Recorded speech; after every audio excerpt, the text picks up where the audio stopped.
خوجه هستم. سلام. قبل از تفصیلات مطالب به سرخط موضوع امروز 17 سپتامبر توجه کنید. چندین کشته و مجروح در نویه حصار افسری کشته شده توجیک را دفن نمودند. تاجیکستان و قرقیزستان در مناقشه و تیراندازی یکدیگر را متهم میکنند. رقابت است یا ناتوانی؟ بانک جهانی میگوید اندازه بلند صاحبکاران را در تاجیکستان دلسرد کرده است. هم کورخونه را محکم کردنیم چیزی که محکم کردن چند قصید اول همین و سرگردانی بعد از زندان محبوسان سابق میگویند با داغ سودی آنها را مخصوص در یگانجا به کار قبول نمیکنند. در آنجا شتات خالی هست. بعدی که ما از پیش دیرکتش میبریم آدم را به کار قبول میکنند. چند لحظه پیش جسد подполковник رستم عبیداللهیف به زادگاهش نویه حصار آورده و به خاک سپرده شد. به گفته خبرنگاری آزادی جسد را مسئولین قسم نظامی و دیگر افسران مرزبانی همراهی میکردند. نزدیکان افسر رستم عبیداللهیف میگویند او 35 سال داشت و صاحب دو فرزند بود. عبیداللهیف همراه با دو مرزبان دیگری توجیک دیروز در مناقشه مرزی تاجیکستان و قرقیزستان به هلاکت رسیدند. طبق معلومات همکاران ما از تاجیکستان و قرقیزستان در این زد و خورد یک مرزبان قرقیز نیز کشته و از هر دو طرف 19 کس مجروح شدند. با این وضع مقامات دو کشور گفتند تیراندازی خاتمه یافته است و جانبها برای راه ندادن به شدت گرفتن مناقشه تلاش دارند.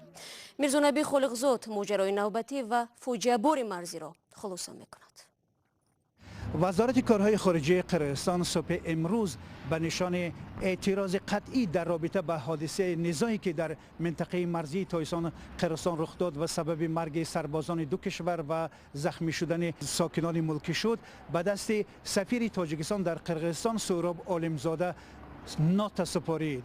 اما قشون‌های سرحدی تاجیکستان دیروز با پخش یک اظهارات که در صحیفه آژانسی رسمی خاور به نشر رسید جانب قرقیزستان را عیبدار نمود که سازشنامه‌های دو جانبه را به اعتبار نگرفت و به محل این نزاع یعنی به منطقه باباجان غفور فی تاجیکستان تا 250 سرباز را بسیج کرد.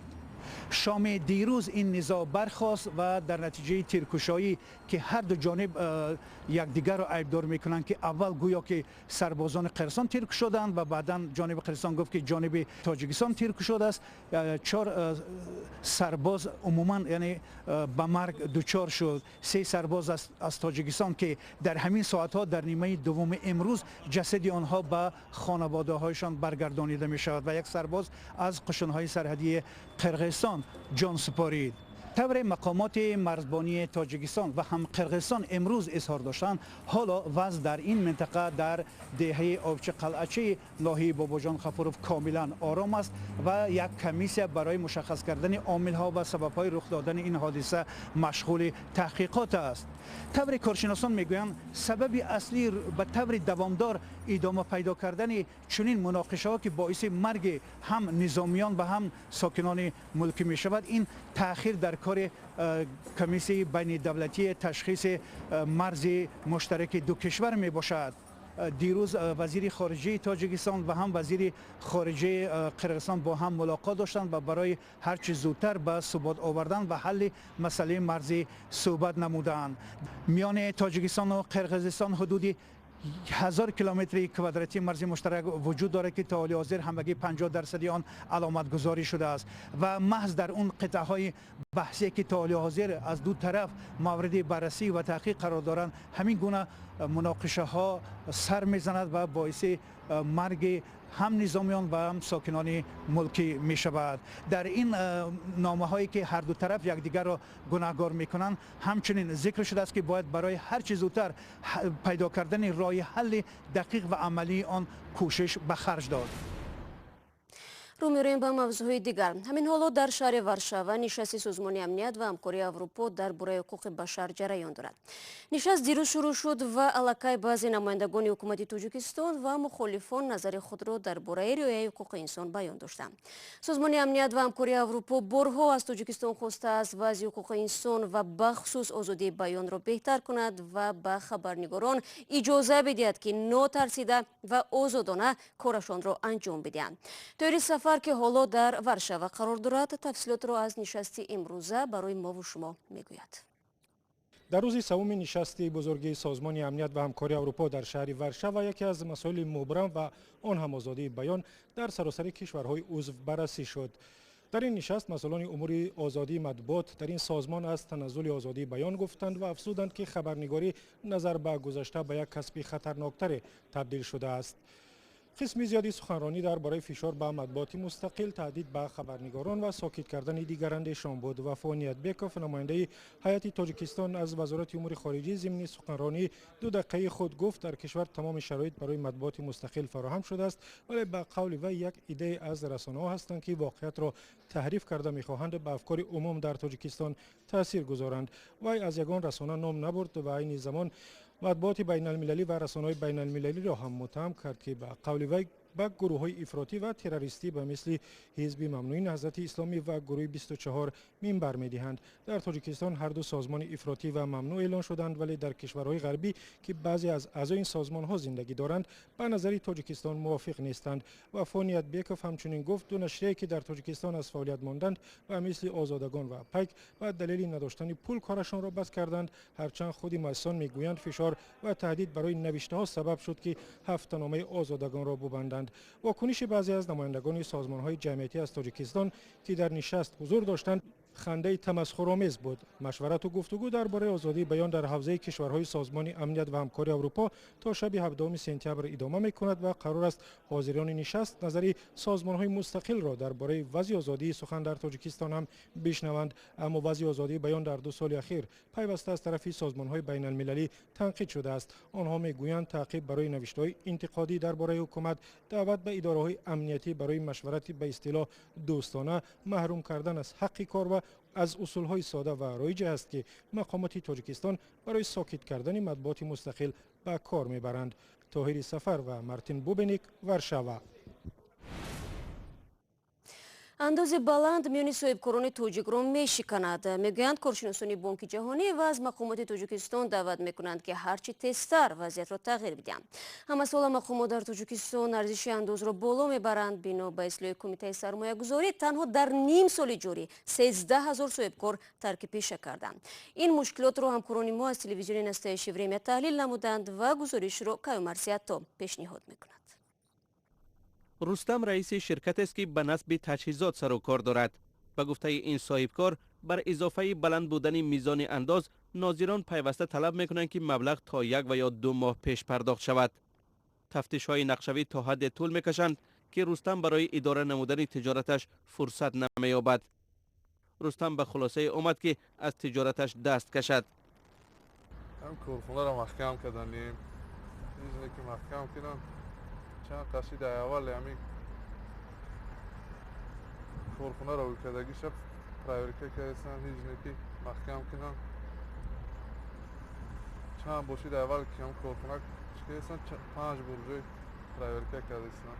هر سال هزارها نمایندگان تجارت خرد و میانه ترک فعالیت میکنند. رسما تصمیم آنها به بحران مالی ربط داده می شود، اما کارشناسان میگویند مشکلات در انداز است. اگر اندازها بیش از 30% درآمد را تشکیل بدهند، درباره رشد تجارت حاجت حرف زدن نمیماند. اگر صاحبکار برای رشد من بعده تجارتش مبلغ ذخیروی نداشته باشد، از کجا توسعه می‌یابد؟ اگر ما می‌خواهیم در آینده انکشاف یابیم، باید اندازها کم کرده شوند. این اکسیوم است که هیچ اثبات زیادتی را نمی‌خواهد. بانک جهانی میگوید از لحاظ پیشبرد تجارت تاجیکستان در میان 190 کشور در مقام 183م قرار دارد. به حساب میانه سالانه یک صاحبکار برای اندازسپاری 224 ساعت خود را صرف میکند. بیش از 30% اندازها به پرداخت‌های دوم درجه راست میآیند. کارشناسان بانک جهانی میگویند که بعضی نوع‌های انداز از جمله از استفاده برندگان راه ناعادلانه است. در اصل این اندازسپاری 3 کرته می شود. از اندازسپاری آزاد کردن بعضی کارگاه‌های دولتی وزنینی را به دوش کارخانه‌های بار می‌کند که از چنین امتیاز برخوردار نیستند.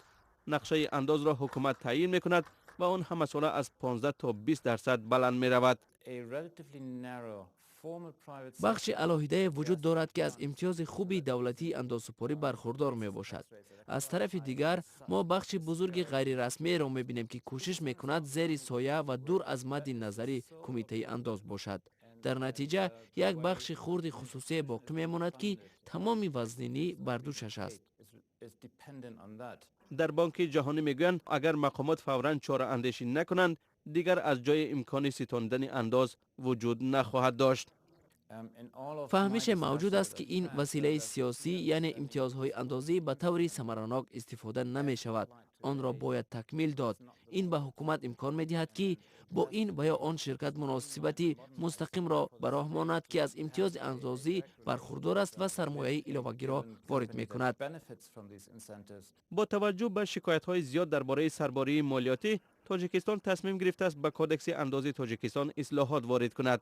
مقامات میگویند به کم کردن انداز، شیوه‌های پیچیده مالیات سپاری و کاهش تفتیش‌های پی در هم کارمندان این نهاد توجه ظاهر کرده خواهد شد.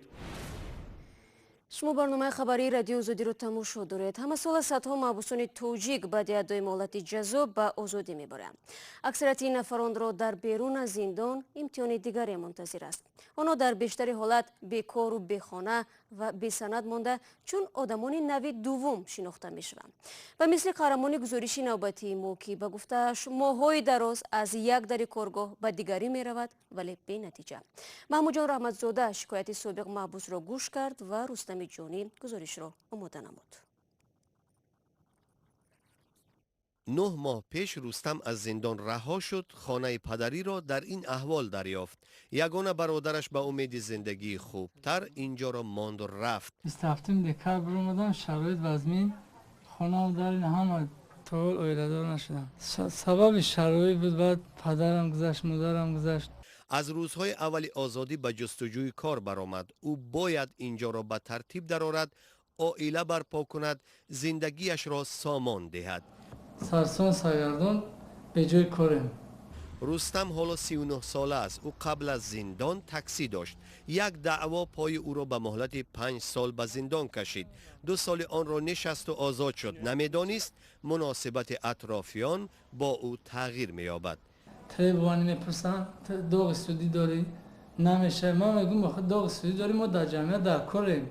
با داغ سودی زندگی برای رستم دشوار است. در تاجیکستان کار دهندگان به این طبقه جامعه میکوشند سر و کار نگیرند.